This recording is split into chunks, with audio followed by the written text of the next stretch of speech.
David, Joaquín y Diego nuevamente, muy buenos días. Vamos a empezar con las claves y con las claves vamos haciendo el repaso, ya. Mientras les voy a ir buscando algún material de resumen para ti, no instante. A ver.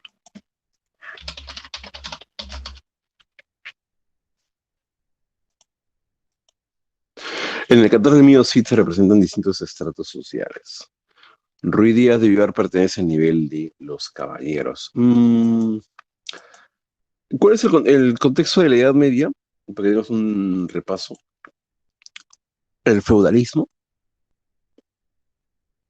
jerarquizaciones de las clases sociales, desde las monarquías y, por supuesto, el cristianismo como principal institución. Ahora, esta institución es un tanto relevante para tener en cuenta mmm, la forma como se ha de desenvolver en los personajes en las obras de la Edad Media. Por ejemplo, el concepto de vasallaje es necesario comprenderlo, no sé si hay eco, es necesario comprenderlo para justamente ver por qué es cierta sumisión por parte del caballero hacia la figura del rey. En este caso, Alfonso VI. Recordar también que el Cid tenía otro rey y que es adjudicado después hacia la figura de Alfonso VI. Es por eso es normal que no le tenga tanta confianza Alfonso VI hacia el rey. Pero, de todas maneras, eso explica por qué después el Cid, a pesar de tener libertad, de no ya estar bajo la figura del rey, él sigue siendo noble en el sentido virtuoso, moral, no en el sentido social.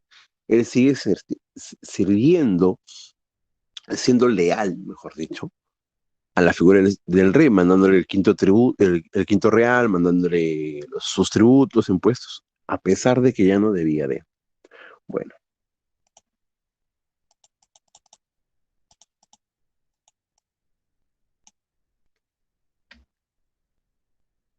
instante.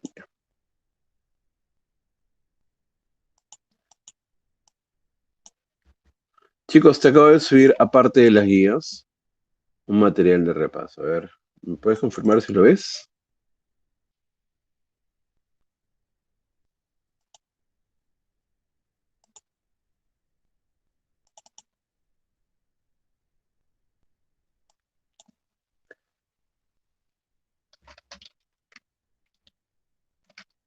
¿Lo ves o no lo ves?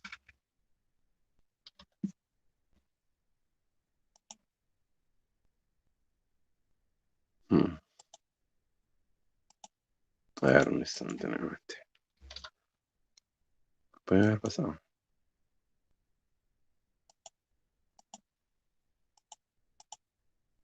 Hmm.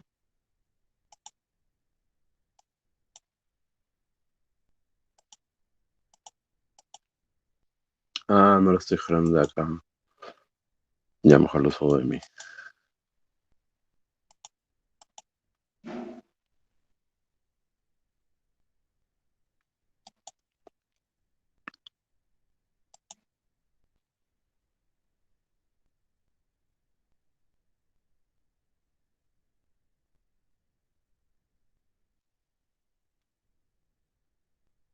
Vamos a hacer el número 2. Mientras el juglar desarrolla principalmente la épica nacionalista, el trovador crea.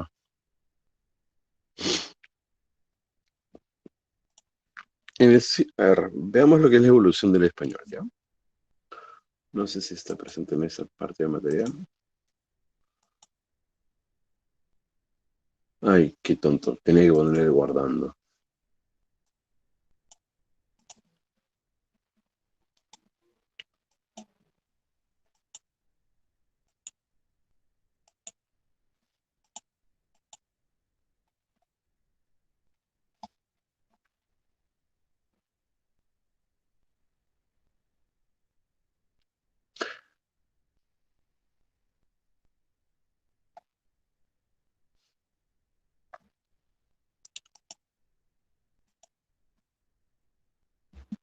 Ya está, yo lo estoy poniendo en pantalla. A ver, eh, en el siglo X, voy a ir anotando esto, ando tomándole el chat, por favor. En el siglo X se dan lo que son las glosas.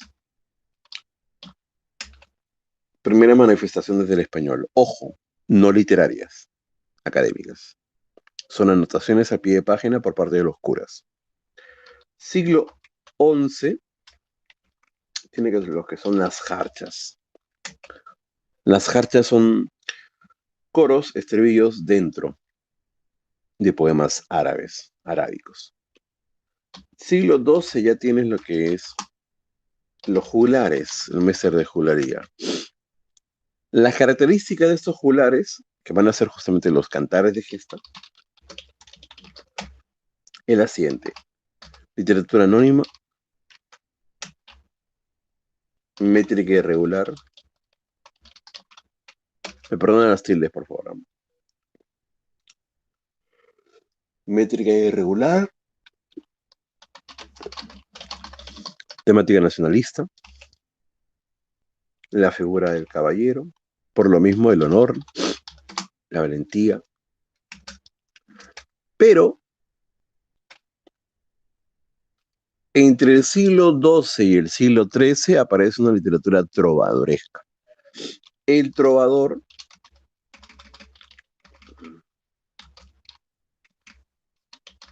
más que nada se caracteriza por una temática amorosa, sentimental, intimista. Tiene demás características. Muchos de ellos suelen ser anónimos, aunque ya después, en el siglo XIII, se va a empezar a reconocer a unos cuantos de estos. Ya va a haber una especie de registro. Su métrica va a empezar a ser también ya regular. Es que está más vinculada al otro tipo de literatura o a la evolución del español con la obra del Mester de Clerecía, que para este momento ya hay texto, por lo tanto, sí tiene autor, métrica regular, y la temática más que nada está vinculada a la religión, ya que es hecha por curas. Por lo mismo, es una temática moralista y además teocéntrica. Vuelvo a la siguiente pregunta.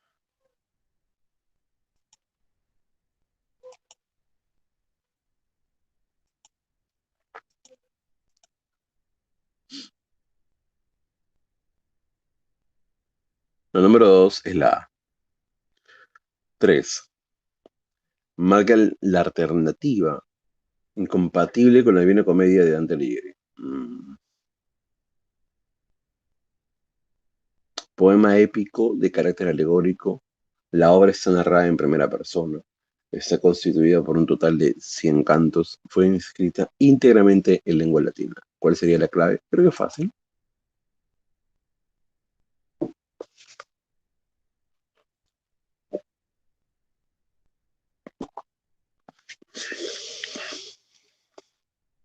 ¿Cuál sería la clave?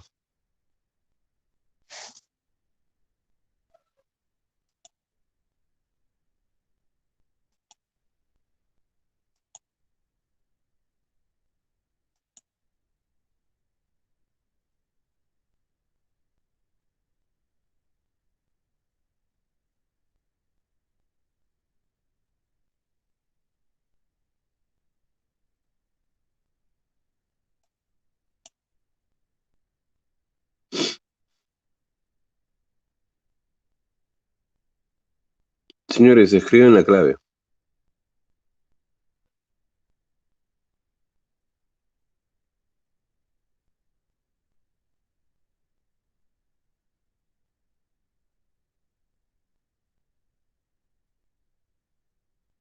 Ya. Explicamos por qué sería la D.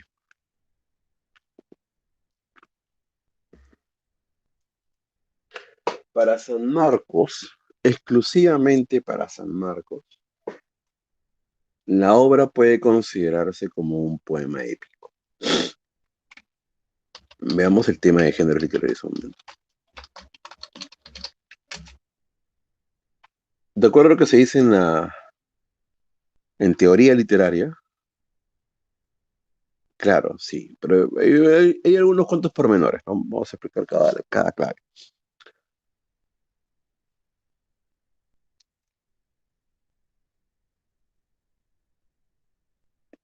En teoría literaria suelen contarse las epopeyas,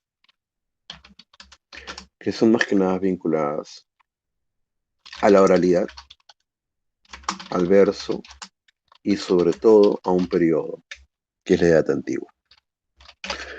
De ahí la epopeya, el Eliado, lo Odisea, la obra de Virgilio. En cambio, los poemas épicos suelen ya tener de por medio un texto, suelen todavía estar escritos en verso, pero hay una métrica regular.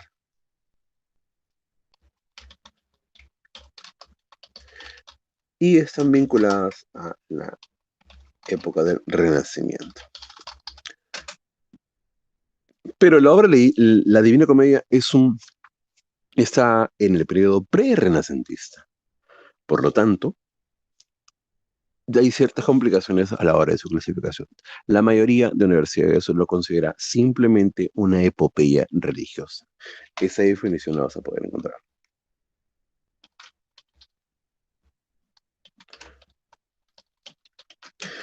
San Marcos, además de considerar la epopeya religiosa, también la debes de considerar un poema épico, en este caso, ¿de acuerdo? Eso lo encuentras en el libro de la Pre, por ese caso. Aunque no sé si el libro de la Pre sigue estando vigente porque ya pasó mucho tiempo, casi una década desde que lo publicaron. Bueno, perdón. Eh,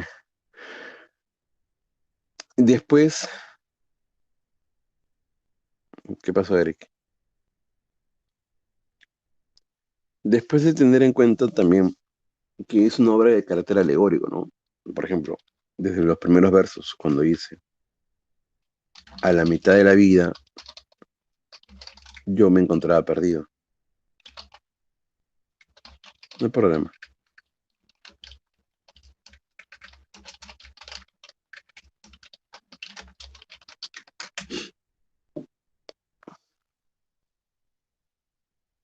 Ya. A la mitad de la vida yo me encontraba, perdón, ahí me falta la vida. A la mitad de la vida yo me encontraba perdido en una selva oscura. ¿Por qué es una obra alegórica? Porque a la mitad de la vida hace referencia a que en los salmos la vida de un hombre debe llegar a los 70, ¿de acuerdo?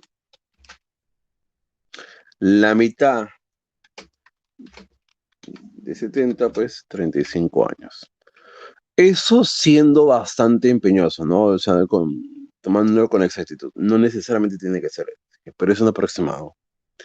Me encontraba perdido en una selva oscura. La selva oscura hace referencia a lo que genera la perdición para el cristiano,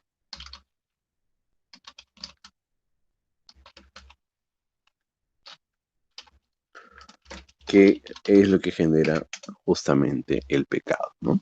Entonces, cada verso en la Divina Comedia lo vas a tomar como si fuese una alegoría, lo cual es así.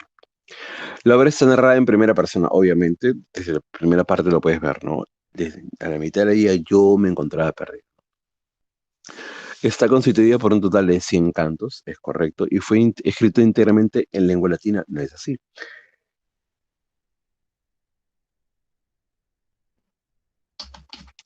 El dialecto que utiliza es el toscano.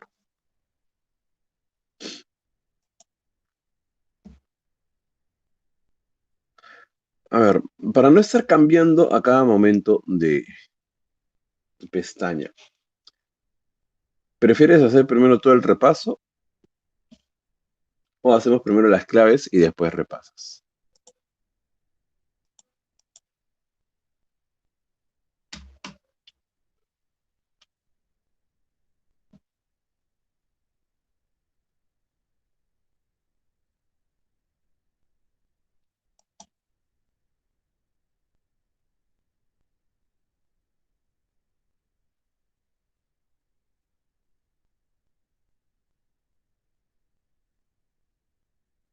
Ya.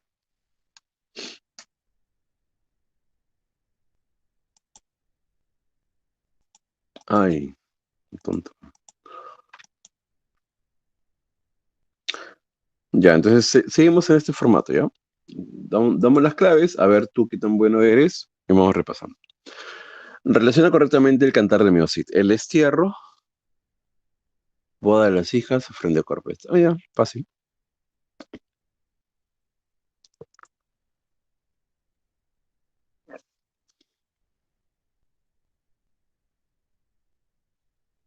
El destierro va con el rey expulso así de Castilla. La boda de las hijas del Cid, la toma y defensa de Valencia. La frente de Corpus, las cortes de Toledo. Eso creo que estaba fácil. 1B. No, solamente hay una. Ya. En relación a la verdad o falsedad de los siguientes enunciados sobre los aspectos formales de la Divina Comedia, Dante Alighieri marca la tercia y contiene secuencia correcta.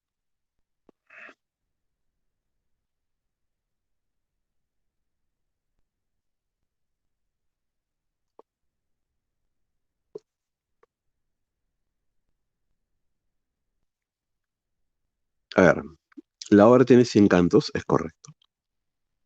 Es un poema épico que fue escrito en latín en lengua culta. Falso.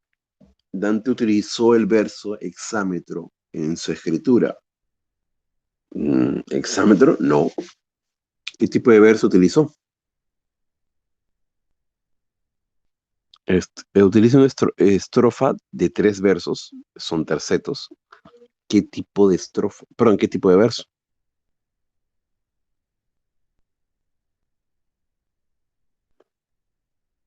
¿Recuerdas o no?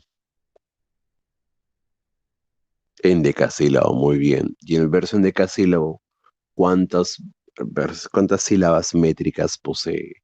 Recuerda, 11 sílabas métricas. ¿Te acuerdas la clasificación de las sílabas métricas, no? Los versos de arte menor, de 8 sílabas métricas hacia abajo. Los versos de arte mayor, de 8 para arriba, de 9 para arriba, ¿no? Ahí tienes la división. Hectasílabos, 7. Octosílabos, 8. Nonasílabos, 9. Decasílabos, 10. Endecasílabos, 11, ¿no? Recuerda que los versos de 14 sílabas se les llama alejandrinos. Dante utilizó el verso hexámetro falso. Los versos se agrupan en estrofas en tercetos. Sí. El número 3 simboliza la Santísima Trinidad. Sí. Clave, amor.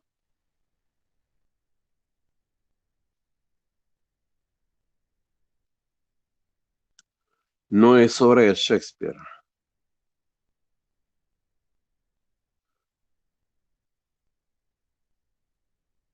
O bueno, fácil, ¿no? Veo. La literatura medieval española abarca desde la invasión de los árabes. ¿Qué?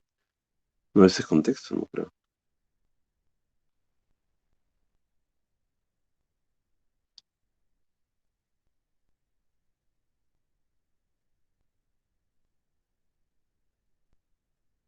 Beso. Porque no dicen no la historia, sino la literatura medieval española. Abarca desde los primeros cantares de gesta son considerados ya como el cantar, no solamente el cantar de Mio Cid, ¿ah? Antes del Mio Cid está el cantar de Rodrigo, el cantar de Roncesvalles, algunos menores también. Hasta las coplas a la muerte de su padre, que es considerado como parte de la literatura pre-renacentista en España. Los coplas a la muerte de su padre, los meses de clerecía, y aparece también la figura de Fernando de Rojas, con la obra La tragicomedia de Calixto y Melibea, también conocida como La Celestina. Beso.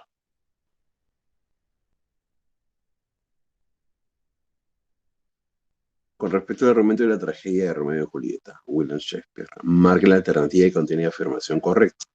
Al ver a su amado, Julieta ingiere un poderoso veneno. Al verlo,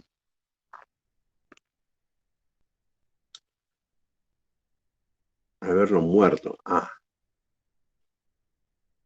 puede ser. Julieta, después de despertarse y ver que ambos jóvenes habían peleado y Romeo había asesinado al conde Paris. Después toma el veneno, pero Julieta no llega a beber el veneno. Ah, verdad. Julieta no llega a beber, porque ya todo el veneno lo había tomado Romeo. Romeo Capuleto.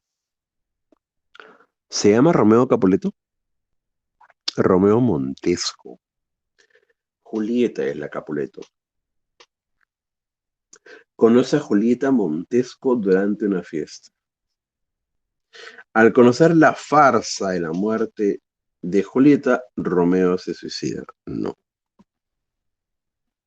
Porque es que Romeo no llega a conocer la farsa. O sea, Romeo no llega a saber que es una farsa. En todo caso, sería la clave, pero hay una anfibología de por medio. Los hechos centrales de esta historia ocurren en Verona.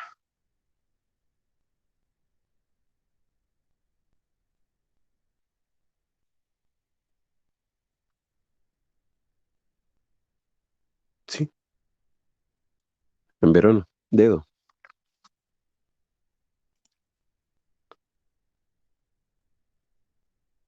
Dedo sería. Dedo.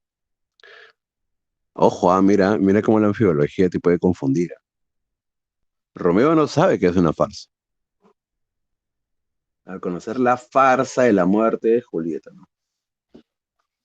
no es así.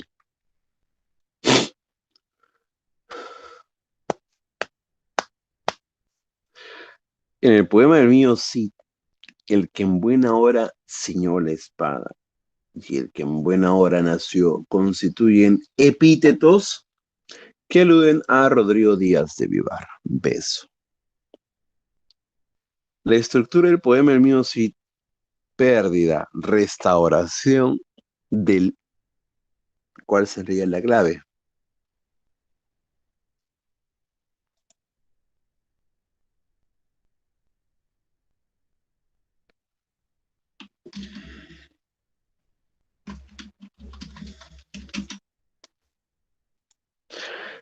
Honra, dedo. ¿Cuál de las siguientes proposiciones es correcta respecto al argumento de la Divina Comedia? El poeta Virgilio es quien guía a Dante durante todo su recorrido. No, durante todo el recorrido no. Solamente durante el infierno y purgatorio. Él, recuerda, representa la razón, no puede llegar a más. Para llegar al reino de los cielos, tú necesitas lo que representa Beatriz, que es lo que representa el segundo guía, Beatriz.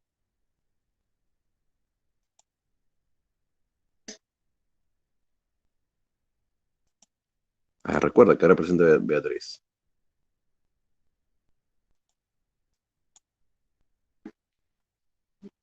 La fe, por si acaso.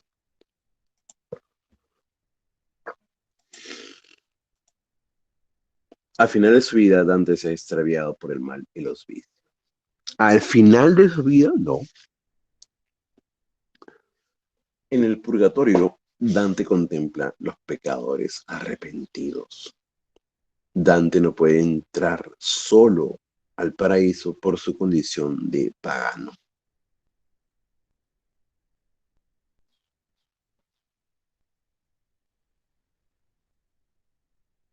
Pecador será. Dante no puede entrar solo al paraíso.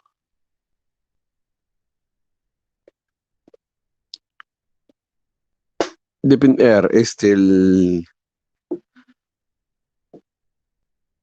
tiene que entrar con la fe, pues, tiene que entrar con Beatriz.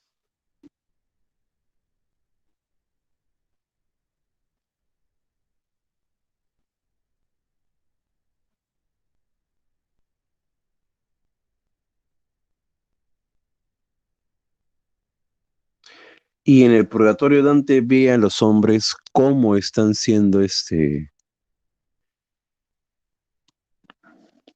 todavía recibiendo su pena, cierto castigo. Y es en el paraíso terrenal, antes del cielo, donde ya ve a los pecadores que esperan el día del juicio final, que ya han limpiado sus penas. Dedos sería.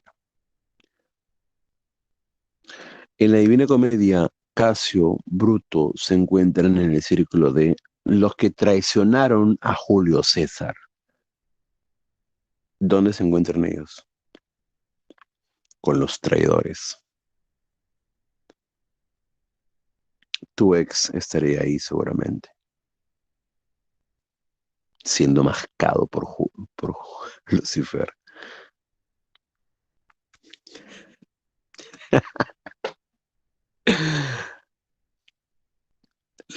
No se le desea el mal a nadie, María Fernanda. Pero si algo malo le pasa a Alex, si un... Mejor no es. ¿Qué valor no es relevante en el poema Hermiosi? Bueno, sí, pues se le cae un tráiler, un container encima. Bueno, son cosas que pasan, ¿no?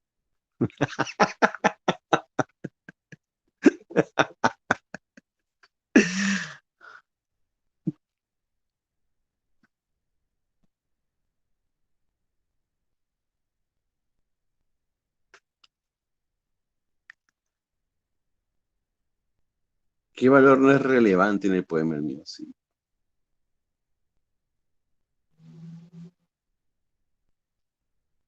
No es relevante. Bueno, dedo. Lingüístico sí, porque va a dar paso al español. Histórico sí, porque es un cantar de gesta que a diferencia de la mayoría de cantares, es más realista y tiene elementos históricos. Literario también es la primera obra escrita en su totalidad en español. Y religioso, bueno, un poco, ¿no? Pero no es tan relevante.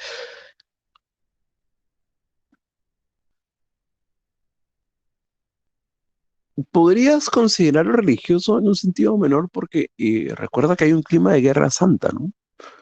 Hay una lucha contra los moros de por medio, pero no es que él sí pelee por la religión, eso está implícito. Pelea más que nada por su rey, por su señor. 14. En Romeo y Julieta, la idea de que la pasión juvenil traspasa todos los obstáculos sociales se evidencia cuando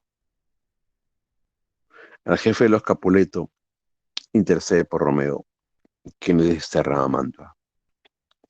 No.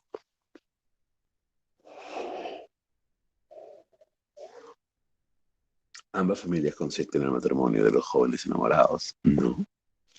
El odio entre los Montesco y los Capuleto no impide el enamoramiento. Claro, pero es un enamoramiento bien tonto, bien burdo. Romeo perdona a Teobaldo que haya ocasionado la muerte de Mercucio. No, no lo perdona, al contrario, lo venga, lo mata. 15.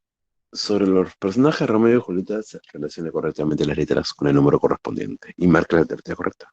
Su muerte es la última que se da a conocer. Julieta.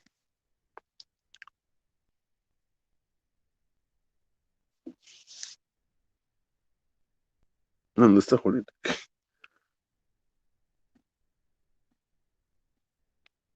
Ah, no, bueno. Espera, pero.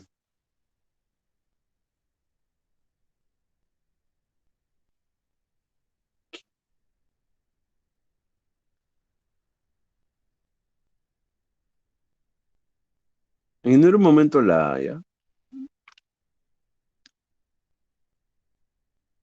Casa Casa de forma secreta de los jóvenes amantes. Fray Lorenzo. Debe ser Lady Capuleto, pero Lady Capuleto es más que nada formal para llamar a la madre. Señora Capuleto se le llama. Y acá lo están llamando Lady, que somos como señorita, refiriéndose a su hija, pero un poquito forzado en la traducción. Para esa época. Le comunica a Romeo la supuesta muerte de Julieta. Baltasar, el criado de los Montesco. No logra entregar la carta a Romeo y Julieta porque lo confunden con un hombre que tenía la peste, Fray Juan. Entonces sería A2B, sí, dedo.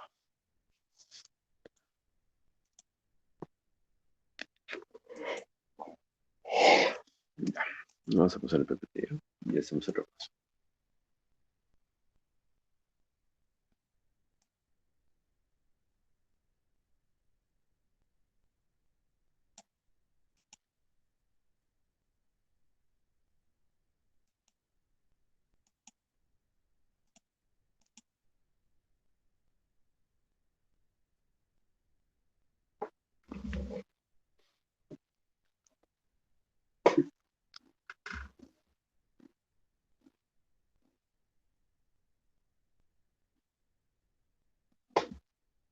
Ya lo ves, ¿no? Sí, ya se ve. Ya, lo que nos importa a nosotros en la literatura medieval española es lo desarrollado por el mestre de Juglaría, los cantares de gesta. El cantar de gesta más realista de los que se tiene conocimiento es justamente el mío Cid. A diferencia de los otros cantares de gesta que son más fantásticos, donde hay elementos como trolls, gnomos, eh, enanos, chances invisibles, dragones, etcétera. O sea, podemos hacer referencia al cantar de los Nibelungos, Beowulf.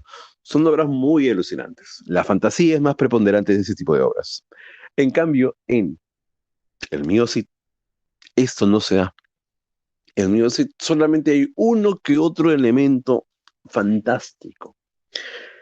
Se suele señalar que el elemento fantástico más relevante en la obra vendrían a ser, bueno, es que es solamente uno puntualmente, que es el escape del león cuando asusta a los infantes, la gente se burla de ellos cuando ellos empiezan a gritar asustados, y el Cid toma al león de la melena. No necesariamente es algo fantástico, ¿ah? O sea, tú puedes ver hoy en día fácilmente a personas que tienen ese tipo de trato con animales felinos grandes. Entonces, puede ser, no es tan fantástico. El otro elemento fantástico es un elemento religioso, pero que se señala entre los sueños de el protagonista, cuando al finalizar el primer cantar, el arcángel Gabriel desciende a su sueño y lo abraza al Cid en señal de perdón. No es que sea fantástico en sí, porque en lo que está ocurriendo en sus sueños. Y segundo, para esa época la religión pues fundamentaba mucho estos milagros de aquella forma, ¿no?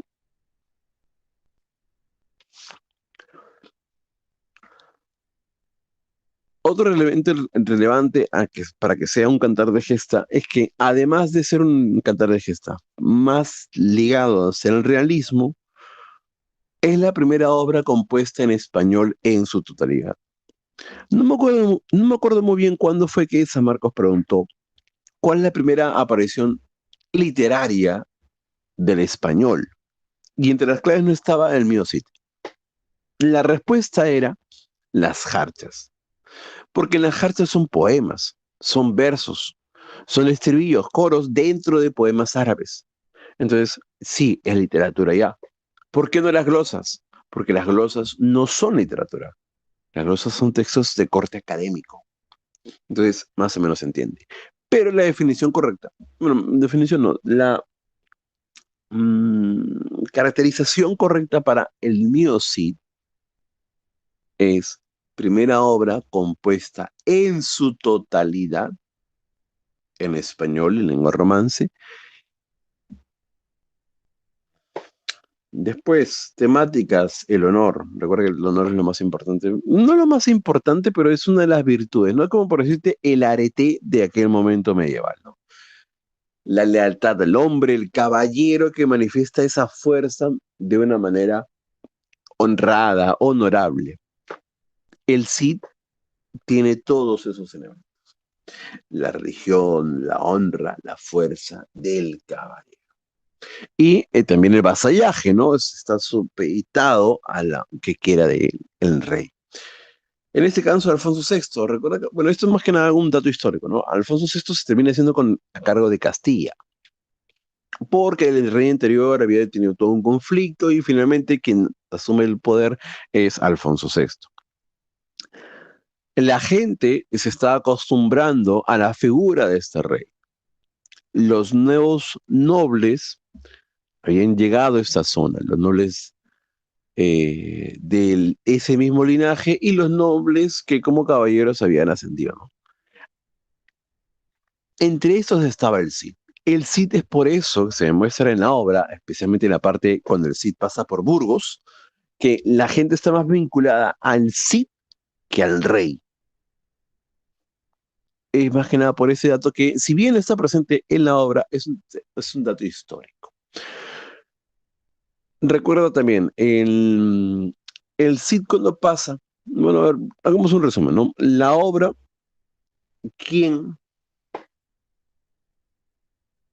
la transcribe? ¿Te acuerdas o no?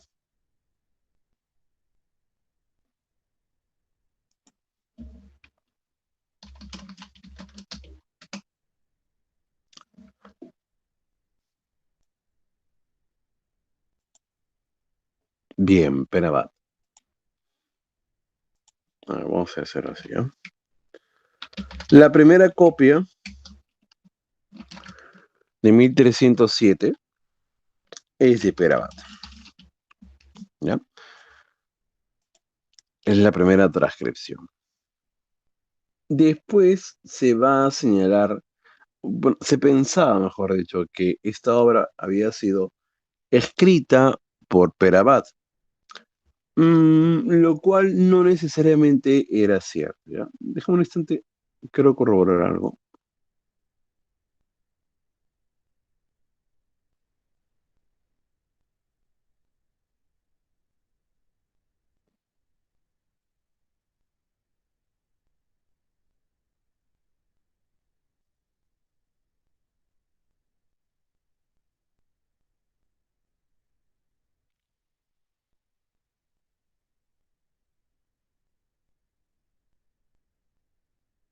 Ya. Lo que ocurre es que siempre me confundo con Menéndez Pidal y Menéndez Pelayo. Uno es del Cid y el otro es de Ollantay. Y que van por ahí. Bueno, para el siglo XVIII, el, ¿cómo se llama este señor?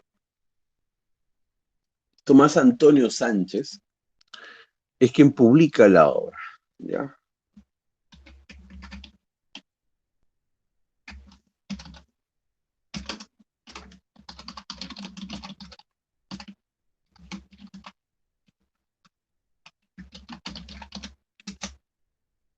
Él señalaba todavía que la obra había sido hecha por Pravat. Pero luego, ya en el siglo XIX y XX, el estudioso, por cierto, Tomás Antonio Sánchez es quien publica, es quien encuentra la obra en el monasterio. Después quien pasa a estudiar y analizar mejor todo es Menéndez Pidal. ¿Cuál es la propuesta de Menéndez Pidal? Que esta obra tiene dos posibles autores, que son dos juglares. Dichos juglares son un juglar de los distritos de San Esteban de Gormaz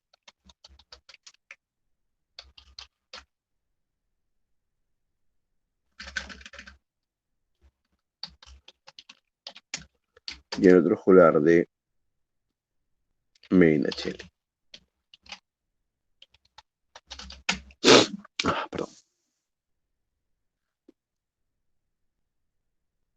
Todo ello va dando forma al mismo Cid. Recuerda que la obra estaba con algunas cuantas páginas perdidas. Se habían arrancado las primeras páginas del primer y el segundo cantar.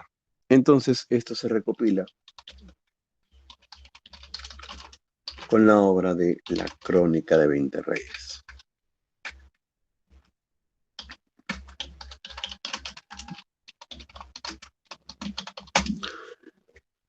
Mediante la lectura de los diarios de reyes anteriores, de reyes ligados a este periodo, van a justamente recopilar lo que faltaba. Puntualmente es la ofensa de los barbudos, cuando el conde García Ordóñez robaba las parias del rey de Castilla y el Cid, al darse cuenta, le termina jalando esta barba, una señal de respeto y decirle esto no se hace. Sin embargo, cuando el Cid regresa a Castilla, se da cuenta con que García Ordóñez se le ha adelantado y lo ha acusado al Cid precisamente de ser él quien está robando las parias, los tributos, y que se está enriqueciendo ilícitamente. Todo esto se recopila con la Crónica de 20 Reyes y el Cid ya recibe el destierro. Como una persona honorable, el Cid no se defiende, simplemente asume su castigo y se retira.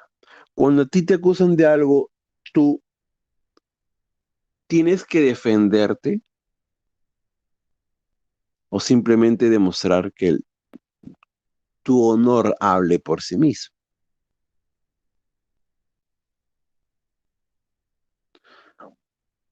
Hoy en día lo vemos quizá de otra manera, ¿no? Es como, por decirte, te lo digo de la manera más coloquial. Si alguien te acusa de algo, tú vas a tratar de defenderte, vas a acusar a otros incluso. Si tu peor es nada, te dice, muéstrame tu celular, tú vas a hacer todo un drama y vas a mostrar el celular. Entonces, bajo esos parámetros morales hoy en día no hay tanto el concepto de honor, pero para esa época simplemente acatar las órdenes y que tu honor sea el que hable. No te hace falta demostrar nada si es que tú en verdad eres una persona honorable. Y él sí se retira. Le dan 9 días, se va por Castilla, deja a su esposa, a sus hijas, asegura, engaña a los judíos, Raquel y Vidas, y emprende sí, con cierto dinero,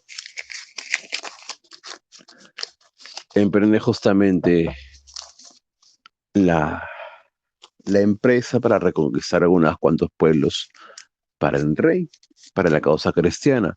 Entre esos pueblos tienes Alcócer y Barcelona, puntualmente Barcelona. En Barcelona se encontraba justamente el conde Ramón Berenguer. Y en esta parte, un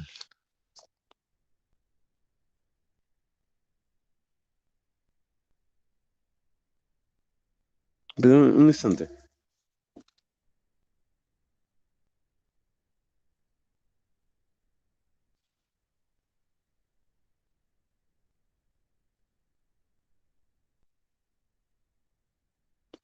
Acá está este señor. Me estoy confundiendo un instante. A ver.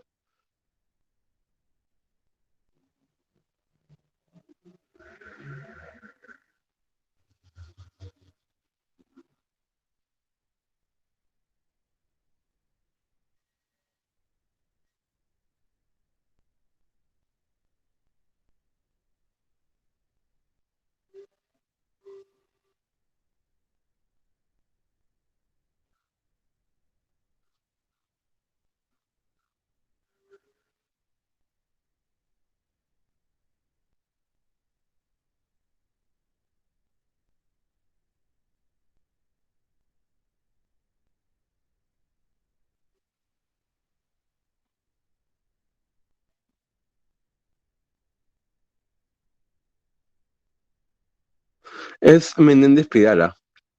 Ramón Menéndez Pidala es. Hay un error.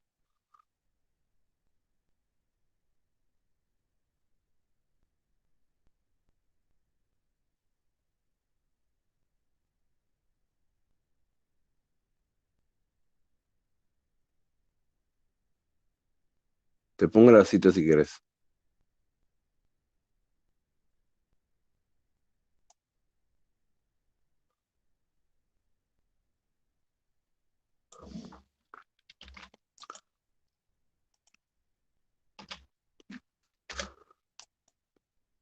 Hay un error ahí. Por si acaso hay que corregir esa parte. Bueno. Ujú, no, espérate. La primera espada famosa del Cid se le quita a Ramón Berenguer.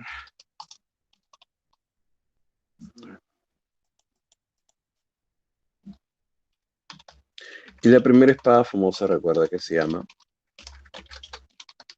La Colada. Ya en el segundo cantar, el Cid, tras 3 años de bordear Valencia, se termina haciendo con la ciudad. El rey de esta zona era el rey Yusuf, ya, el rey de Valencia.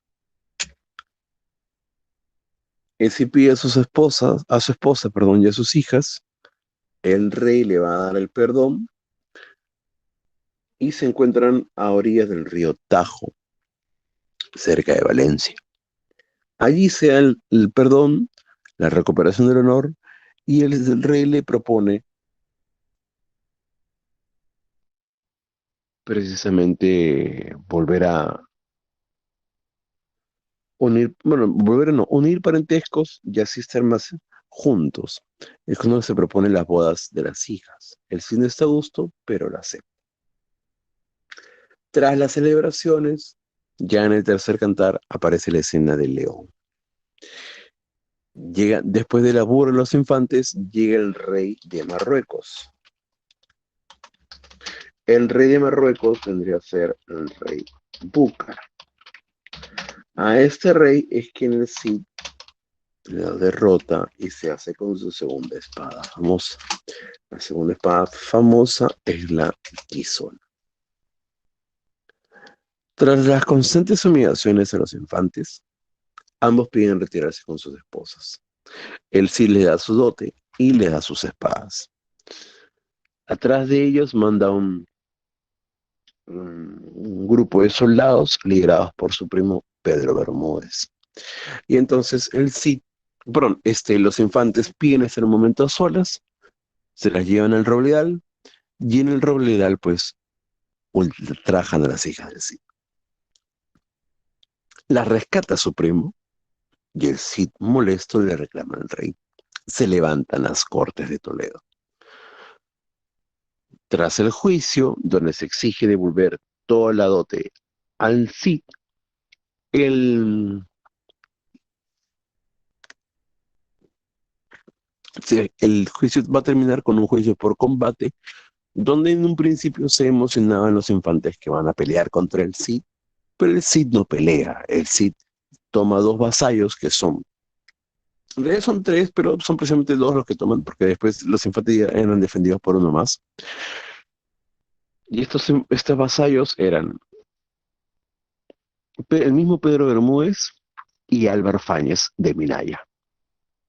Pelean contra los infantes y se les derrota fácilmente para que el Cid vuelva a recuperar sus espadas, la colada y la tizona. La historia concluye cuando el Cid le recibe las cartas, llegan los mensajeros de Navarra y Aragón y los príncipes de estos reinos piden casarse con las hijas del Cid.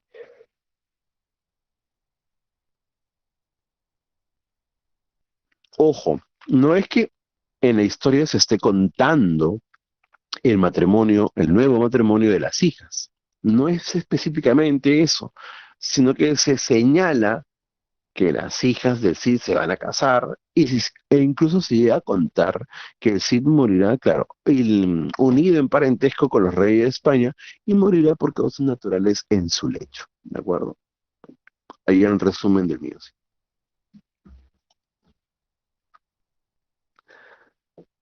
Pasando de lo que es ya la literatura medieval italiana para el siglo XIV, se empieza a desarrollar una mentalidad donde la religión ya no es lo único relevante. Bajo la influencia de los sabios griegos, bajo la influencia de ese progreso que va a generar la burguesía para generar una estabilidad económica en Florencia puntualmente, es donde se va a dar todo un clima para que así se vaya culturizando y dejando de lado el teocentrismo y se pasa a utilizar la razón. El pensamiento medieval poco a poco se va dejando de lado, pero todavía es relevante por si acaso. Es como por decir, a esa mentalidad teocéntrica se le agrega la lectura de los griegos, de Platón y Aristóteles, y en base a estas lecturas se pasa a inspirar de otra perspectiva, desde otra perspectiva. En el caso de la mujer, esto se hace más referente. La mujer antes, en el siglo XI, XII especialmente, con toda la cacería de brujas, las mujeres eran pues prácticamente consideradas sinónimo de pecado. Pero con la influencia del sentir platónico, que ya lo tenías en Santo Tomás de Aquino, en San Anselmo, vas a encontrar otra visión. Y ahora la mujer es un referente para lograr precisamente el acceso al cielo. De hecho, sin la mujer no puedes cumplir un matrimonio, es el sacramento del matrimonio. Entonces, hay otra fijación y aparece lo que es el amor platónico. El amor cortesano que se vivía en el mío sí, donde las mujeres no tenían opción ni voto y simplemente acataban lo que te decía el rey, y el rey, bueno, el rey o tu padre, un noble, y la mujer simplemente tenía una relación con un noble. Esto normalmente solía generar algunos cuantos encuentros desleales, de infidelidades de por medio, que está también plasmado dentro de lo que es el amor cortesano, el amor entre las nobles y algunos cuantos caballeros, eso solía darse.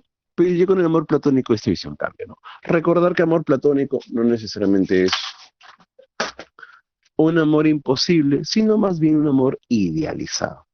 Recuerda lo que se decía en el banquete de Platón, donde en las últimas páginas se encuentra la discusión entre Diotima y Sócrates como personajes, y se habla respecto al amor. En base a las influencias, entonces, de Platón, se concibe una nueva forma del amor, y ese amor ideal, el mundo de las ideas en el caso de Platón, proveniente de otro estrato, de otra forma espiritual, el que te da energía, el que te inspira, el que te hace ser mejor, ese es el amor platónico, llega precisamente a plasmarlo Dante Alighieri con la fijación a esa mujer que inspira, la musa, la donna Angelicata. Dante, Guido Cavalcanti, Guido Guinicelli son representantes de el dulce estilo nuevo, il dolce stile nuevo. Francesco Petrarca, Giovanni Boccaccio no son miembros del dolce stile nuevo. Ellos son pre-renacentistas, parte del humanismo.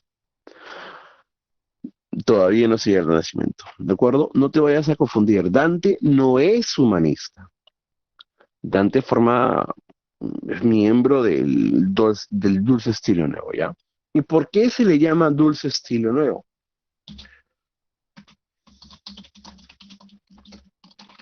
El dulce estilo nuevo tiene dos elementos importantes, uno en la forma y otro en el fondo.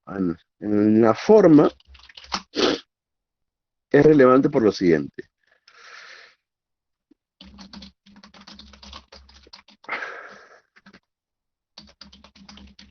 Utiliza nuevas formas poéticas, estrofas nuevas, como van a ser la lira, el soneto.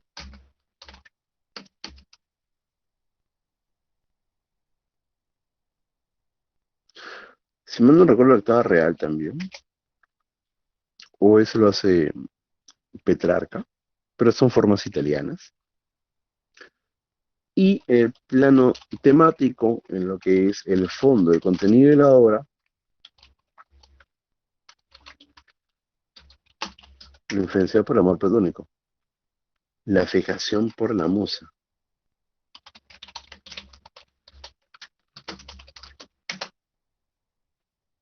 Entonces, el dulce estilo nuevo en sí es una estética, un estilo, una temática diferente a lo que hasta ese momento se había desarrollado. Dante tiene por musa a Beatriz Portinari, ¿no? Y ya sabes todos los pormenores que hay de por medio en esa relación, los mitos, rumores que había al respecto.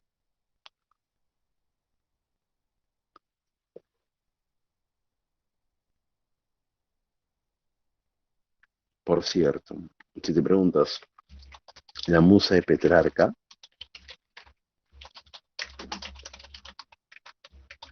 Laura de Noves, obra de Petrarca por Laura de Noves, cancionero. En el caso de Giovanni Boccaccio,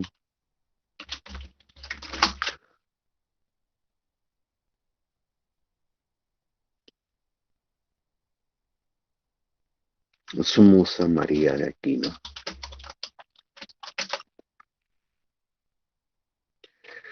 Su obra de Giovanni Boccaccio es el de Cameron.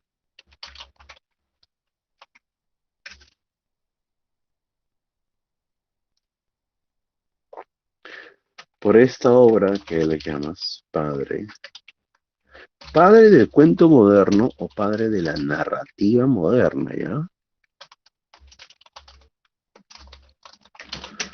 ¿Por qué el cuento moderno? Recuerda que el de Cameron es un conjunto de 100 historias, de 100 cuentos, ¿ya? Relatados por por siete mujeres y y tres hombres en el bosque cuando salen de la peste negra en Florencia y van a contar estas historias de corte jocoso, un poco erótico, ¿ya? Mm, Y que referencia a una especie de transición ya hacia lo que es el Renacimiento. Hablando de Dante, a ver, elementos técnicos de la Divina Comedia. 100 cantos. Dialecto, el toscano.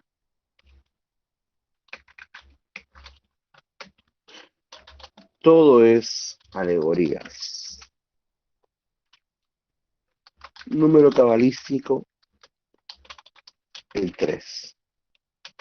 Tres guías, los cuales son Virgilio, que representa la razón, que lo lleva por el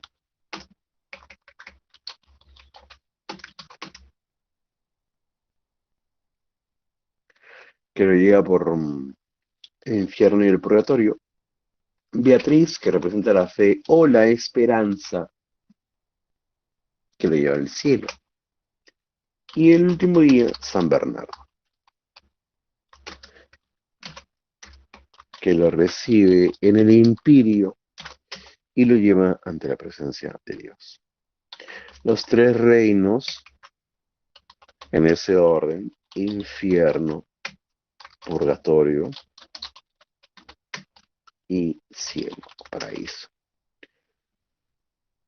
Recuerda que el número 100 es el número de la perfección, son 100 cantos, sí,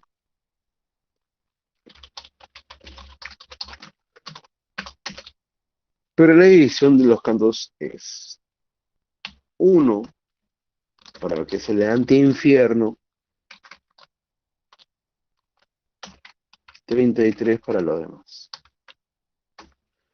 33 para el infierno, 33 para el purgatorio, 33 para el cielo.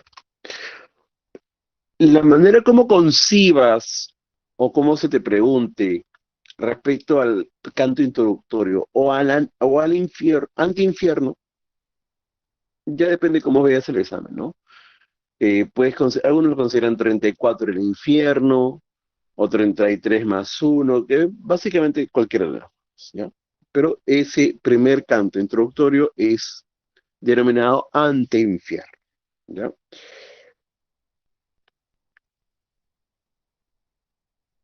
Recuerda que primero Dante se encuentra, creo que está acá,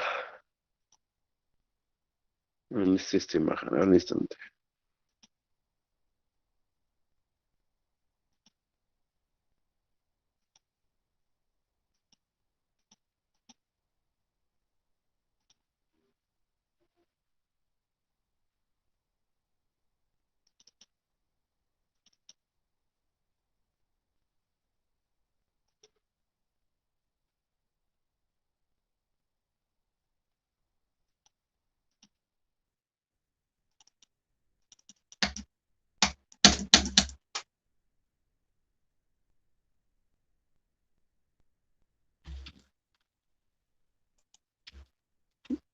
Qué estrés. Un instante.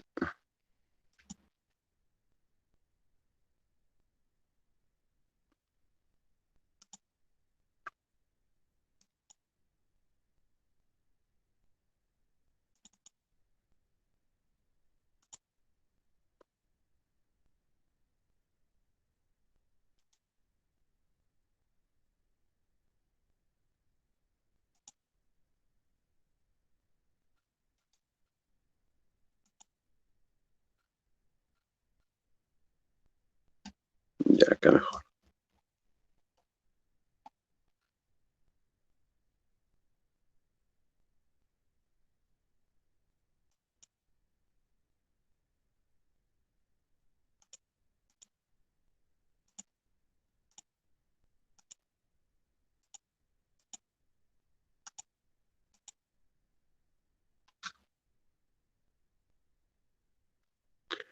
Toma nota, por favor, de estos datos que faltaba colocar. Tipo de verso en decasílabo. Cantidad de versos, 14.233.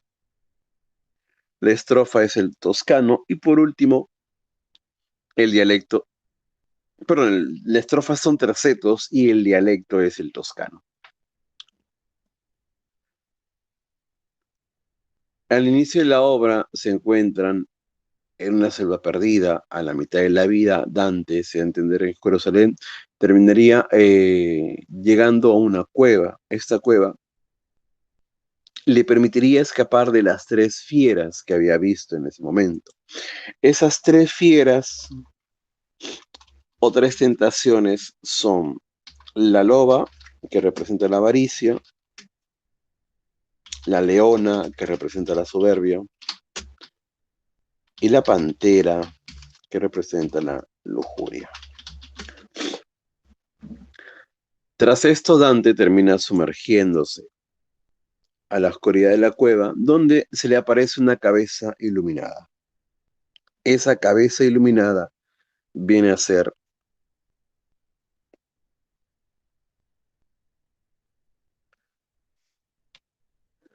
Virgilio. Virgilio le dice, de mi sueño, de mi largo letargo, una mujer me ha despertado, una voz femenina me ha despertado y me ha pedido que te lleve ante su presencia. Lo llevan en el antiinfierno, donde están las almas que no se atrevieron a hacer ni el bien ni el mal, los indiferentes. Llegan al río Aqueronte, donde está el barquero de las almas, Caronte, y tenía que darle una moneda para poder cruzar.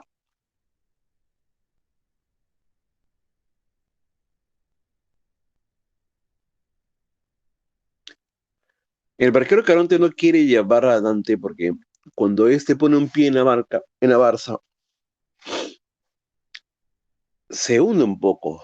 Y eso es que Dante está con vida. Le dice, no, no, no puedo llevar. Pero Virgilio le dice llévalo porque es un mandato divino. Lo lleva al infierno. El infierno tiene una forma ptolomeica, manera de espiral, y está compuesto por 9 círculos hacia el centro de la Tierra. Dante llega a ver todos los pecados. Allí están, por ejemplo, En el primer círculo, las almas que tienen el pecado original. Aquellas almas que son buenas personas, pero que no se bautizaron y o llegaron antes de la venida de Cristo. Entonces, finalmente,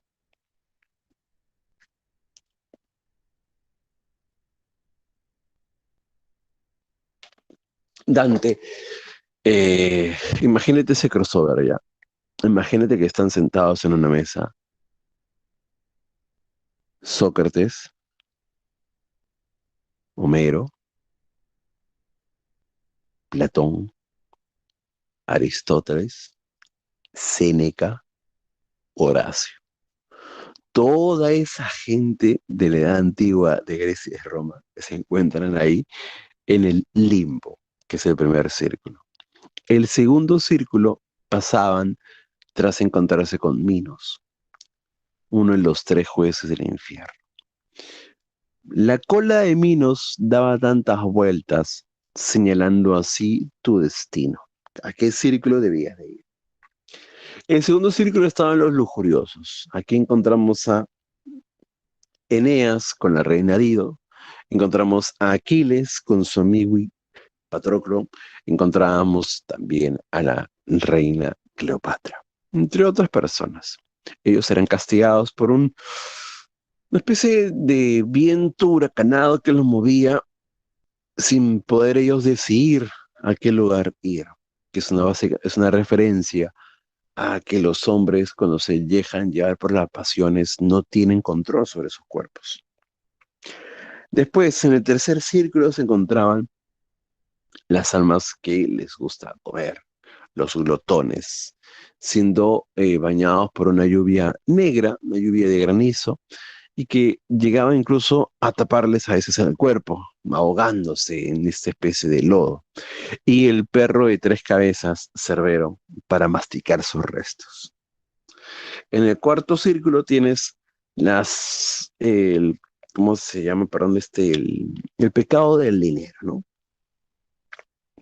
Las personas que no se atrevieron ni a gastarlo, ahorraban demasiado, eran muy tacaños, o las personas que, al contrario, desperdiciaban todo su dinero. De ahí estaba el otro guardia, Plutón también. Luego estaba la laguna Estigia, este río o laguna que ponía una especie de borde para las murallas del infierno. Aquí estaban las almas que se dejan llevar por el mal humor. Las almas, ¿cómo se llama esto? Perdón. Que son amargadas, los iracundos o los tristes. ¿Por qué dirás que que están aquí lo mismo? Es básicamente las personas que tienen un mal estado de ánimo, ¿no? O sea, a esas personas que se amargan por todo y o también a esas personas que están todo el día apáticas. Tú tienes una amiga que es así seguramente, ¿no? Que ay, no tengo ganas de hacer nada, estoy triste, estoy deprimido, estoy deprimida. Es algo bastante común. Después de las murallas de Dite, donde descienden arcángeles para darle el paso a Dante y a Virgilio, ingresan y ven a las almas siendo condenadas en sarcófagos borreados de fuego, o también a personas muy inteligentes, sabios, que negaban la existencia de Dios y que eran convertidos en árboles sin dar fruto. Aquí están los herejes. Después viene un río de sangre y de lava, que era el río Flegetonte. Allí eran bañados los violentos contra sí mismos, los violentos contra otros, los suicidas. Después estaban los fraudulentos, que habían 10 tipos de fraudulentos. Estaban entre ellos los mentirosos en sí, pero estaban los estafadores, los hechiceros, estaban los gileros, los flirteadores, estaban los falsos profetas, todo tipo de mentira que puedas, estaban ahí. Y por último, estaba el noveno círculo con el peor de los pecados, los traidores, con sus cuatro fosas, Judeca, Cadicaína, y en el Cosito, que es el centro de la tierra, una laguna Congelada, ahí se encontraba Lucifer, siendo enclaustrado en esta laguna congelada hasta el pecho. Tenía en su cabeza tres colores. Su cráneo tenía el color amarillo, negro y rojo, mascando los cráneos de los tres más grandes traidores a lo largo de la historia, que han sido Judas, Casio y Brutus. Perdón, no sé si Judas, Casio y Brutus.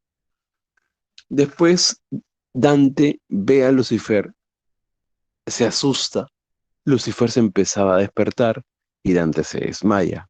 Virgilio lo lleva por una cueva que lo hace aparecer hasta el purgatorio, donde están justamente las almas pagando su condena en los siete pecados capitales, donde tenías que ascender finalmente para llegar al paraíso terrenal. En el paraíso terrenal, que es esta parte como techo, se encontraban dos ríos que te limpiaban tus recuerdos y te limpiaban tus pecados. Tras esto, finalmente podías esperar el día del juicio final. Virgilio desciende y lo lleva por los cielos. Los cielos, los nueve cielos, ¿dónde está esta parte? Tienes las almas que fueron fugazmente buenas en la luna, los que tuvieron acciones buenas brillaron sutilmente, Mercurio, las almas amorosas, Venus, las almas que iluminen el camino de los demás con las palabras del Santo Padre, los teólogos, Marte, el planeta rojo, la gente que dio su vida por las causas cristianas, aquellos que fueron perseguidos por los emperadores. Y ya después se hace un poco más abstracto todo, ¿ah? Júpiter tiene ya los justos, en Saturno los espíritus contemplativos, en las estrellas tienes a Jesús, con todas las personas ligadas a Jesús, apóstoles entre ellos, ¿no? Finalmente llegas al Empirio, tras el cielo cristalino, llegas al Empirio. En el Empirio estaba solamente aquellos que pueden conocer a Dios, los santos, y también estaba la Virgen María. Dios tiene la forma de la Santísima Trinidad. De hecho, Dante lo muestra, lo señala. Dice, Dios tiene una forma en tres entes que son primero un Espíritu Santo, nave, después una sombra con una forma humana, es el Hijo, y por último, todo luz, que es precisamente el Dios Padre, ¿no? Eso es la Santísima Trinidad. Dante llega a observar que todo, hasta la tierra misma, gira alrededor de Dios, de la Santísima Trinidad. Los nueve círculos del cielo giran también en torno a Él y todo está concebido, toda la creación está concebida por este Dios, ¿no? Finalmente, Dante, tras ver a su creador, se acaba el sueño, se ofusca y cierra los ojos. Algunos te señalan que se muere, no es que se muera prácticamente, sino que se acaba el viaje simplemente. Si esto es una alegoría, se acaba el sueño, ¿no? Dejemos esto y vamos a ver ahora la literatura del Renacimiento, lo que es Romeo y Julieta.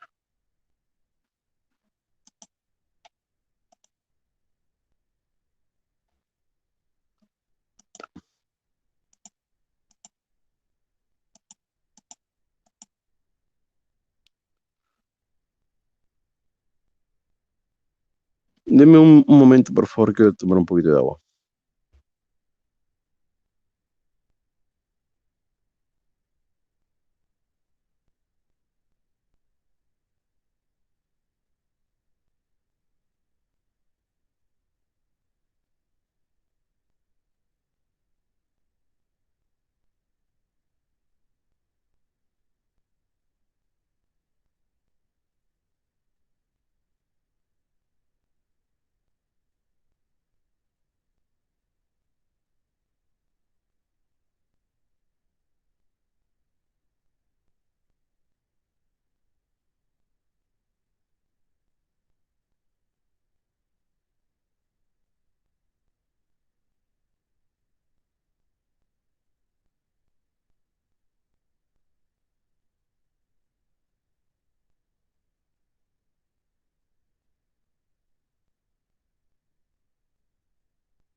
La Edad Media acaba, empieza la Edad Moderna. Edad Moderna porque hay un cambio radical en la sociedad, en la manera como se piensa. Es una etapa donde se marca por la caída de Constantinopla o también el descubrimiento de América. Puedes considerar los dos. Y el hombre empieza a dejar de lado la religión. Prueba de ello, aparece el protestantismo, aparecen las nuevas religiones, no nuevas religiones en sí, como sectas, que es básicamente una excusa en base a la doctrina de Martín Lutero. Lo toman de manera política los gobiernos de Alemania y de, eh, ¿cómo se llama este gobierno? Inglaterra. Aparece la iglesia anglicana. Ojo con eso, que van a ser las iglesias que van a, perdón, los países que van a terminar generando la primera y la segunda revolución industrial. El protestantismo está más vinculado a gente que son comerciantes, que van a ser empresarios, que van a generar dinero. En cambio, para lo que nos va a tocar en España, se va a quedar más vinculada a Roma, a la Iglesia Católica, a la Contrarreforma, a la Santa Inquisición, que lo van a traer justamente a América. Bueno, todo este cambio social repercute también en las artes, ¿no? Hay una vuelta grecolatina de toda la cultura de estos sabios y se venía dando ya en el humanismo de Florencia, de Roma, de Venecia.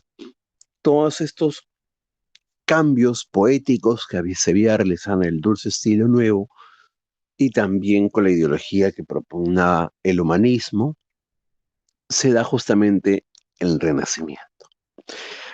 Dejamos de lado el Renacimiento español, lo vamos a ver la próxima semana con el Siglo de Oro, y nos enfocamos en la figura de William Shakespeare, porque también tendríamos que señalar a otros, ¿no? Por ejemplo, el padre del ensayo, Michel Montaigne, su obra justamente Ensayos. Ya sabes lo que es un ensayo tú. Para que recuerdes nada más, es una argumentación lógica, sustentada, fundamentada correctamente, de análisis cultural, intelectual, hasta cierto punto literario, sobre un tema, ¿no? Otros autores en Holanda, Erasmo de Rotterdam, también era humanista, su obra, Elogio a la locura, y un tipo de poesía bastante común para este renacimiento que es los poemas épicos. Retratar, por ejemplo, las guerras cristianas en Oriente. Torcuato Tasso hace esa obra con Jerusalén libertada. Ese es un poema épico.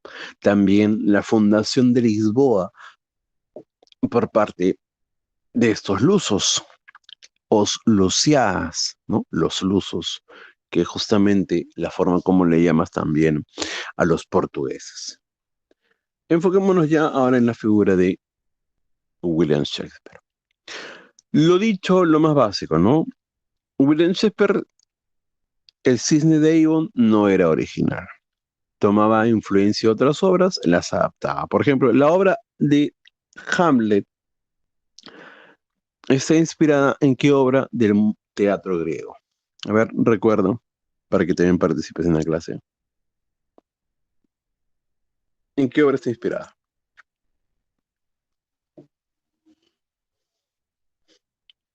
¿Tú lo has visto, ah? No recuerdo.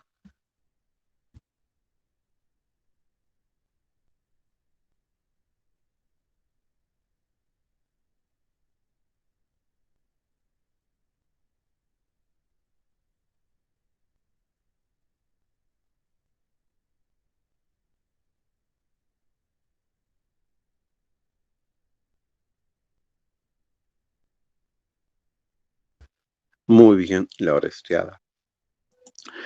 Es el asesinato del padre por parte del tío y que se queda con la madre. y el hijo tiene que cobrar venganza justamente ante un debate, pero en el caso de la Orestiada era pues más ligado a un orden tradicional que dictaban los dioses. En cambio acá, en el caso de Shakespeare, está más vinculada a una idea moral, a una idea, me atrevo a decir hasta ética, respecto al vínculo de un hijo hacia el padre.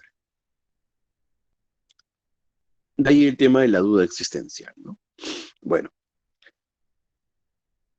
se sabe que Shakespeare no era original, pero aún así sus obras tenían un nivel tan alto que se llega a dudar hasta de su existencia, de lo cual no me quiero meter porque hasta el día de hoy hay debates de si existió o no existió, si fue un noble, si fue un actor, ya. Digamos solamente lo que se nos enseña. Al principio de su vida era actor, después se convirtió en dramaturgo. Al principio era poeta, después ya se le dedicó más que nada a al teatro. Obras en poesía, Venus y Adonis, El rapto de Lucrecia y la recuperación de sus poemas en su madurez, sonetos, nada más. Sus obras del siglo XVI están más vinculadas al Renacimiento. Romeo y Julieta, sus comedias, Sueño de una noche de verano, El mercader de Venecia, ya. Pero sus obras del siglo XVII, 1600 en adelante, están más vinculadas a lo que es el periodo barroco. De hecho, William Shakespeare tendríamos que estudiar en lo que es el barroco inglés. Pero bueno, han hecho así esa clasificación de San Marcos, le dejamos ahí, ¿no? Su obra, por eso que se vincula al Renacimiento, es Romeo y Julieta. Repasemos Romeo y Julieta.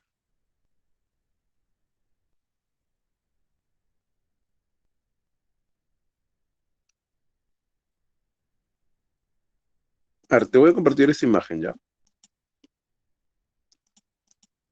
que te va a ayudar también para la próxima semana.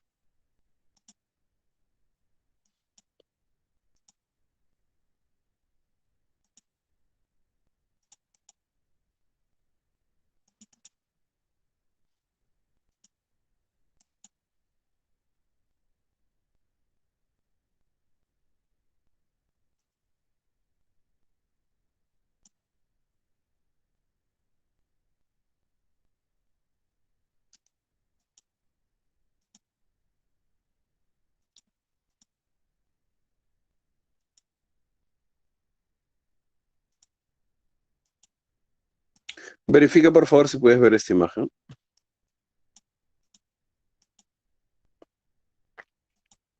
¿La encuentras en tu Classroom?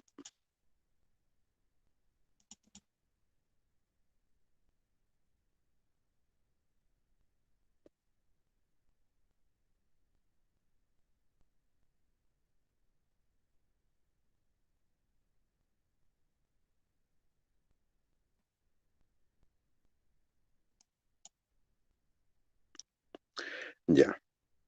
Esta imagen la vamos a estar utilizando. Sí, la próxima semana y la que sigue también, porque vamos a ver hasta en realidad. Puede ser que la utilicemos, ¿ya?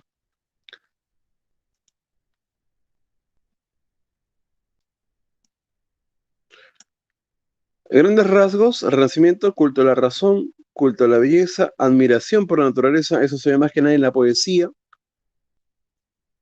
Acuérdate, las obras en poesía más importantes son las églogas, menor medida también las canciones, los madrigales. Equilibrio entre la forma y el fondo. Me olvidaba ese de señalar. Los tópicos latinos. ¿Los tópicos latinos cuáles son? A ver, repasa.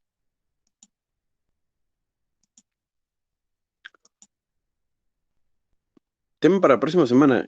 ¿Cuáles son los tópicos latinos?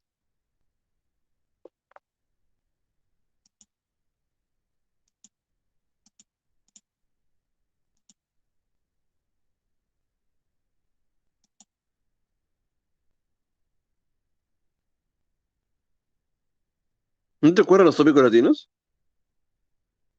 Tu repaso debes de saber. A ver, ¿qué significa Beatus Ile?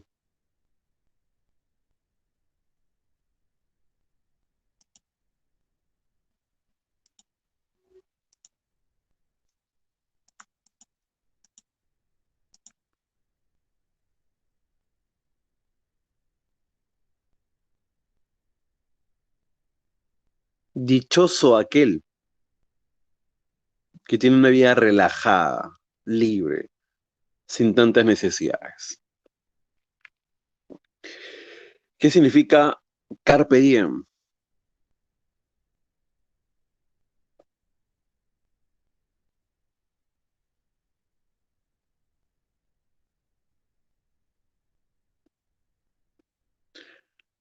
Aprovechar el momento, más que disfrutarlo, aprovecharlo. Haz lo que tienes que hacer en este momento. Y también el locus amenus, que lo vamos a ver constantemente en Garcilaso, en los poetas del siglo de oro en general. Fray Luis de León también. Locus amenus,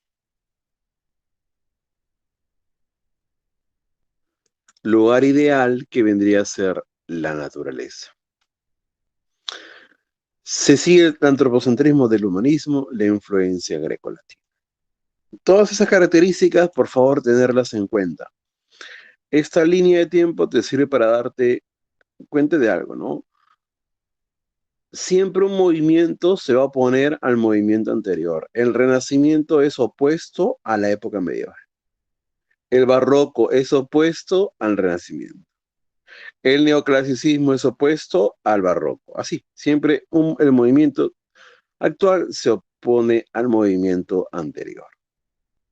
A su vez, te puedes percatar que los movimientos que están en la parte superior son similares y los movimientos que están en la parte inferior a su vez son símiles, ¿no? Entonces, hay cierta relación, correlación entre estos movimientos literarios si tú lo ves desde una perspectiva a lo largo del tiempo.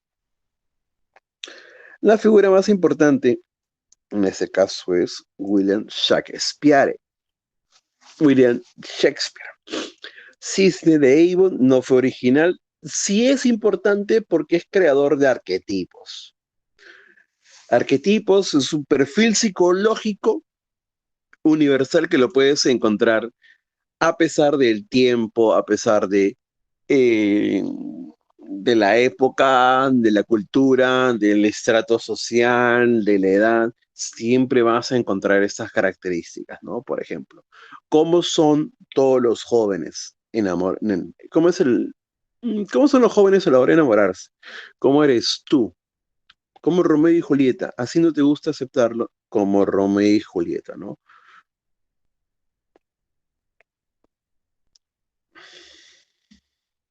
Desenfrenado, eres muy buena contigo mismo, María Fernanda. ¿Cómo son ustedes a la hora de enamorarse? Impulsivos, ilusionados, fugaces, pero no decir precoces porque eso suena mal. Un poco tontos, y ahora se hacen los santos, ¿no? Ya. André, tú nunca has sentido esa experiencia.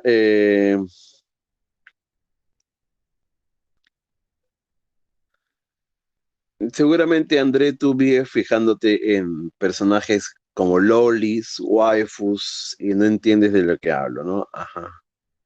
Sí, él se enfoca en personajes 2D nada más. Ajá. Soy fan de Monogatari. Mentira, tú paras viendo a Ari Gameplays. Y yo sé por las dos razones que paras viendo a Ari Gameplays. No te vengas a engañar.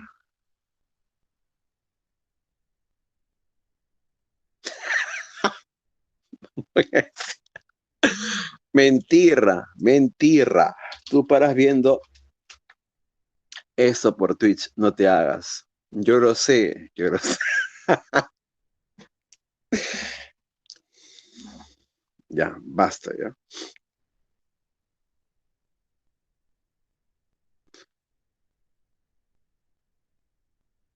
No me gustaban las chicas. ¿Qué cosa?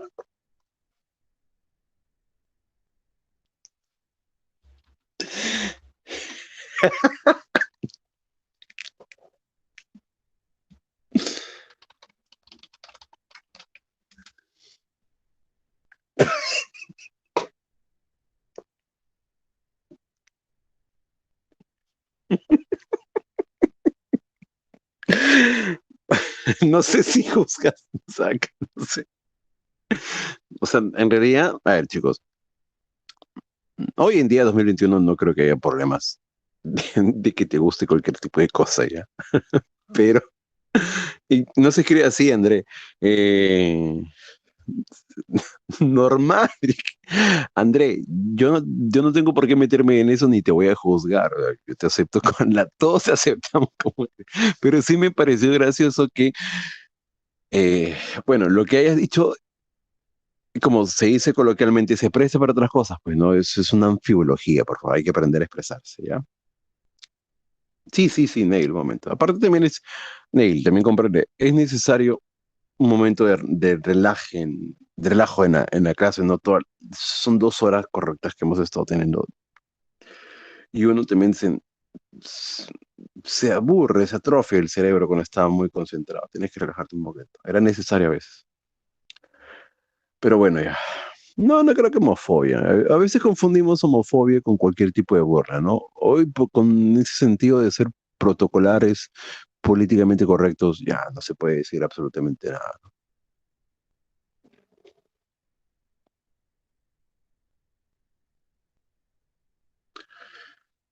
Sí, sí, sí, sí, sí, sí, sí, ya. Aparte, tú sabes, ¿no? Entre amigos hacemos cada broma, ¿ves? Yo, incluso cuando estoy con mis amigos, pues, por Discord, nos hacemos más bromas gimiendo, ridiculizando la voz. Tú me puedes ver acá con una voz ronca, varonil, seria.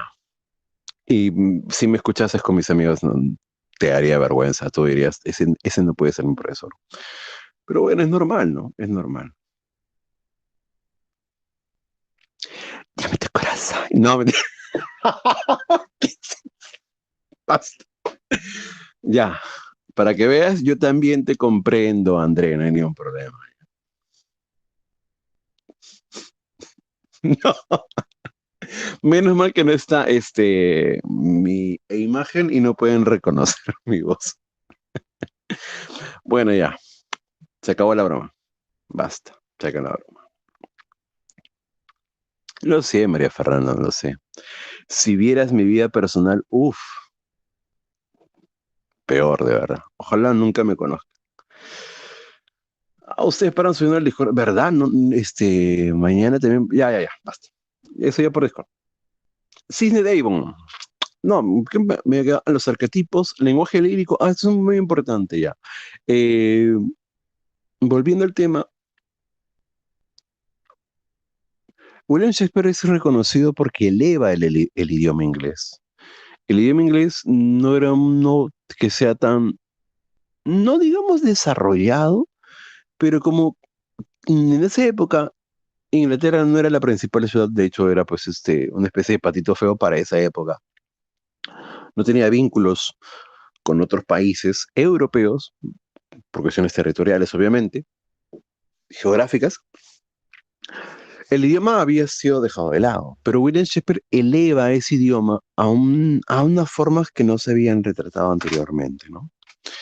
Por eso que William Shakespeare, como poeta, es bueno, pero utilizando ese lenguaje poético en sus obras, lo hace mejor. Tú alguna vez habrás leído, por lo menos pasajes, ¿no? De Romeo y Julieta, y te das cuenta que los diálogos de Julieta, especialmente en esa parte en el balcón, o la forma como acciona Romeo, pues son muy poéticos, ¿no? Tú ya quisieras que tu peor es nada te hable así. Y tanto para hombres y mujeres, ¿no? Porque hoy en día, eh, antes el cliché era este, ¿no? El gilerito, el gilero Monse. Hoy en día tú lo común es a tu chica le sueltas un piropo y tu chica te responde mal, ¿no? Más seca, a la chica que te gusta, ¿no? Es relativamente normal. Pero esa forma de expresarse lírica hace especial justamente el lenguaje de Shakespeare. Reforma el teatro. El teatro de Shakespeare se vuelve conocido a nivel más que nada técnico. Él introduce nuevas formas, como por ejemplo, bueno, en sí el teatro de globo, ¿no? Es toda una especie de anfiteatro que cambiaba de ambiente hacia el público. No es que se cambiaba normalmente la escena, no. El teatro en sí giraba y así el público podía simplemente estar expectante cómo se movía de lugar en lugar, lo cual se perdió con el paso del tiempo. O sea, se utiliza también como dramas históricos como Octavio III. Y la profundidad humana, por sobre todo la profundidad humana. La historia es bastante cursi. ¿Quién no ha tenido un amor como el de Romeo y Julieta, pues, no? Todos. Bueno, incluso tú con tu waifu has tenido un amor idealizado, ¿no? ¿Quién no se ha metido alguna vez en aprietos por amor? ¿Quién no ha tenido alguna vez ese enfrentamiento que tú dices, no importa que tu padre no me quiera, yo quiero estar ahí, ¿no? ¿Quién alguna vez, de alguna manera, no se ha sentido incómodo con la familia de su novio, ¿no? Pero bueno, son cosas que pasan.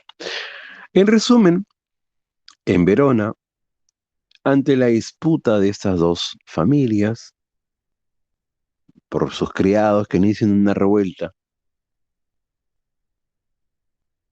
claro, Daniel, es bastante común, ¿no? Especialmente cuando uno es joven, ¿no? Yo veo a los enamorados de mi hermana y les saludo, hola, ay, qué bien. Ujú. Y no me río de sus bromas, jamás. Jamás me voy a reír de sus bromas. Está loco. Primero que tiene que pagar derecho de piso. Pero bueno, ya. Eh,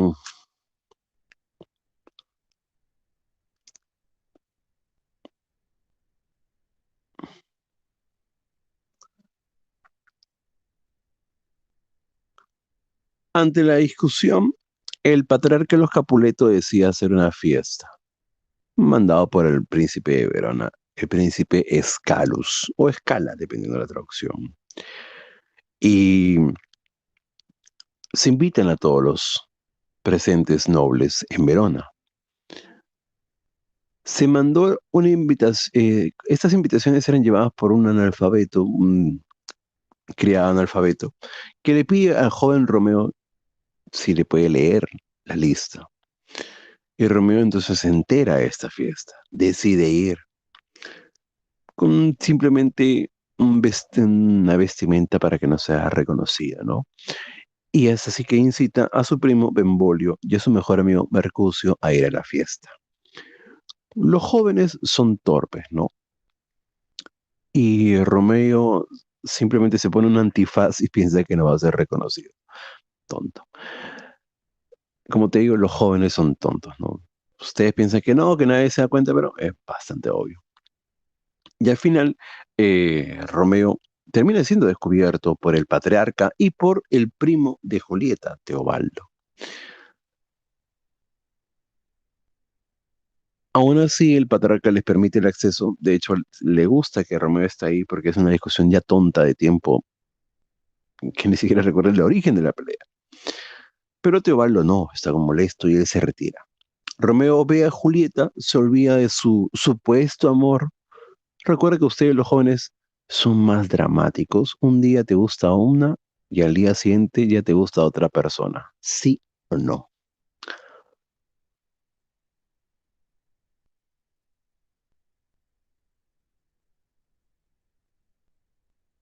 María Fernanda, ¿tú qué dices?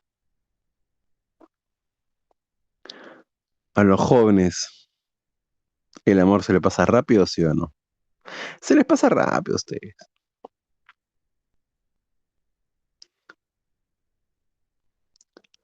El que diga que no es un despechado sufrido que todavía no supera a su ex.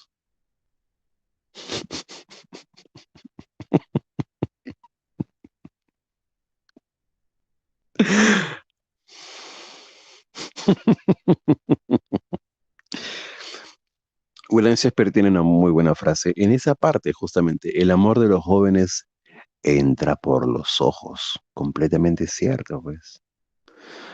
Al final, Romeo y Julieta.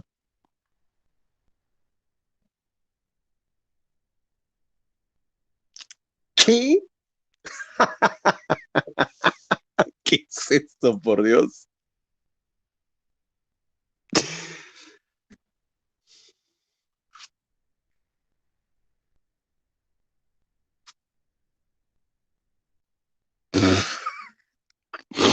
Pero Pinocho por algo es Pinocho, pues.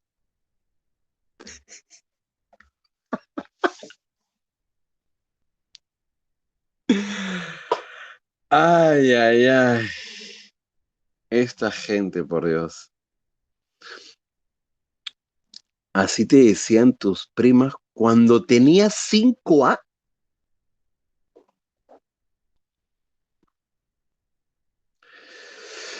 Ay, ay, ay. Sumi, solamente te puedo decir una cosa. Preséntamelas. Digo, tengo que hablar seriamente para que no le inculquen esa clase de cosas a una chica, pues no, a una persona tan joven. No, no, no, no, de ninguna manera. No, no, no, no. Eso está mal. No, no, no, es para llamar la atención, por si acaso. No vayan a pensar mal. Basta, terminemos el repaso. Al final, Romeo, esa parte es bien absurda, ¿ya? Romeo ni bien la ve, baila con ella ni un instante y ya se la lleva a una habitación.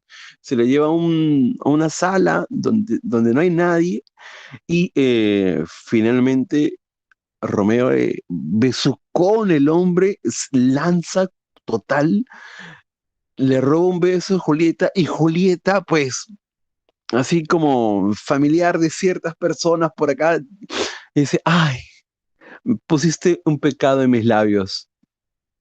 Déjamelo, te lo quito otra vez y nuevamente empiezan a besar. Por favor. Y ni bien están besando otra vez, viene la nana de Julieta y le dice, Julieta, ¿qué estás haciendo? ¿No sabes quién es ese hombre?